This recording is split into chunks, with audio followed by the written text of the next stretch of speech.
Hello everyone, welcome to my channel. Today we're going to talk about Chinese tea. First of all, let me ask you a question. What kind of tea do you order when you're at a Chinese restaurant? Let me guess. It's jasmine, correct? But actually there are many more other kind of tea in China. So I hope after today's video, when you order next time, you can try something else. Also, I'm going to show you how to do Chinese tea ceremony, which is also called Gong cha. And together, we're going to make a very special tea. Hope you all like it. And first of all, let's know about some important facts.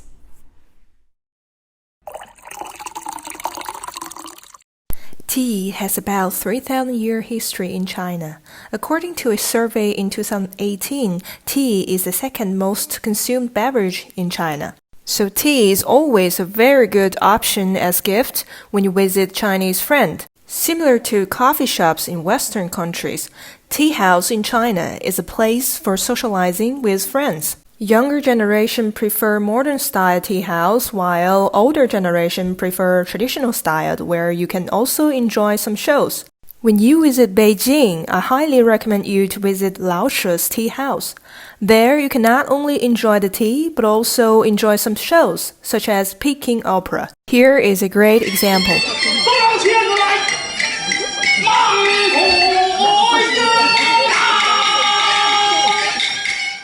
According to some scholars, there are 6 types of tea. But there is one more category we should also consider, which is flower tea. So I'm going to use my tea at home to show you the differences. So I'll start with black tea. It is the second largest category after green tea. Yellow tea's flavor is closer to green and white tea. White tea is unfermented green tea that has been quickly dried. Oolong is made from a blend of green and red teas. The most expensive oolong is called Da Hong Pao. It grows in the Wuyi Mountains. Dark tea is kind of post-fermented tea. The most popular dark tea is Pu'er. Common flowers in flower tea include chamomile, rose, and jasmine. We can still see the little white jasmine petals here. Let's see their color differences after 5 minutes brewing.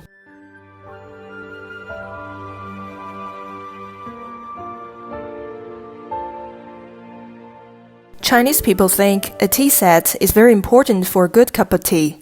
Among different materials, purple clay are considered the best. This one was sold for almost $13 million. Porcelain is the most widely used material for tea sets. Let me demonstrate with my porcelain tea sets. This is teapot and gaiwan. Both of them are used to brew and pour tea into this tea pitcher, which means they're not used at the same time. When pouring, you will need a tea filter to place over the tea pitcher. The tea filter is normally stored on the filter shelf when it's not being used. Top in the middle is a kind of cup saucer made of bamboo. The next one is very interesting. It's called tea pad, also known as a tea lover's pad. It is kept by some tea drinkers for good luck. I'll show you later how to use it. A tea vase is used to hold your tea utensils, such as tea pin, for clearing the small tea leaves, which blocking the filter holes in teapots. Tea tweezer is a tool for picking the teacup to protect your fingers from heat or taking tea leaves out from the teapot. The next one is tea scoop, which is used to take dry leaves out from a tea bag or tin into your gaiwan or teapot, so that your fingers won't touch the tea. This is a digger spoon.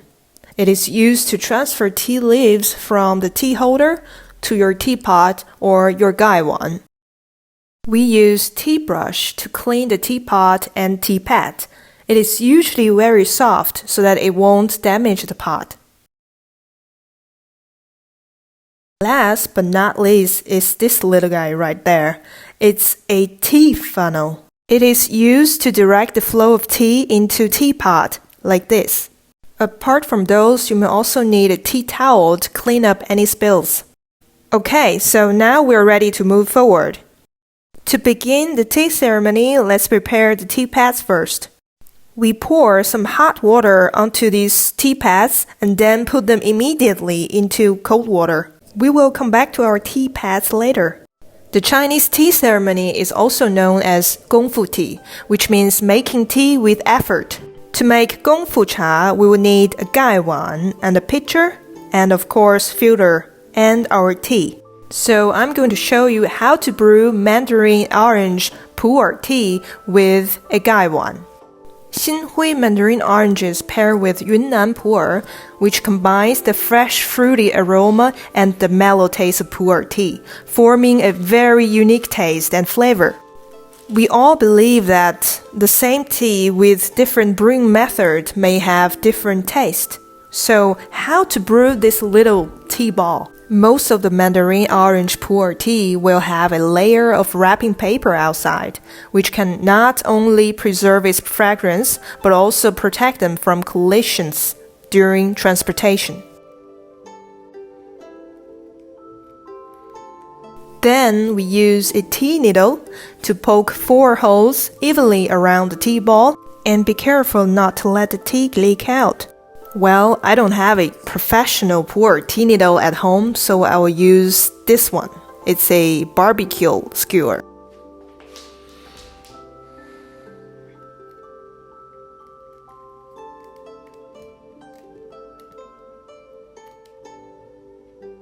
Before we start to brew the tea, there's one step is very important, which is to rinse gaiwan, use boiling water.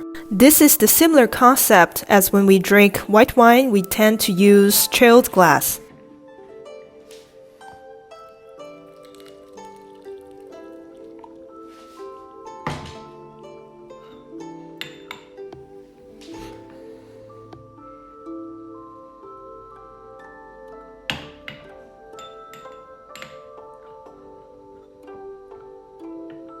Now this step is called tea rinsing. It's essential with Pu'er. You can also pour the hot water onto these tea pads. They actually have a very cute name, Pee Boy. There are also many other kind of tea pads, which molded into zodiac animals or Chinese mythical creatures such as dragon, to symbolize good luck, fortune, and happiness.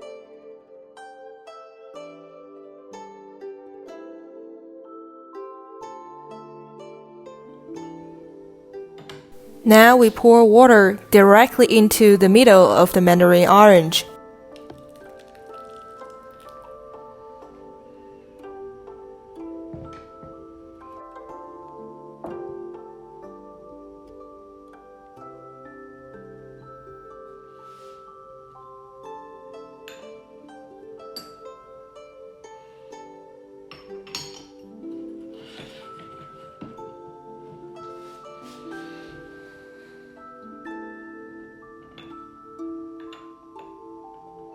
When you do this, be careful. It is very hot.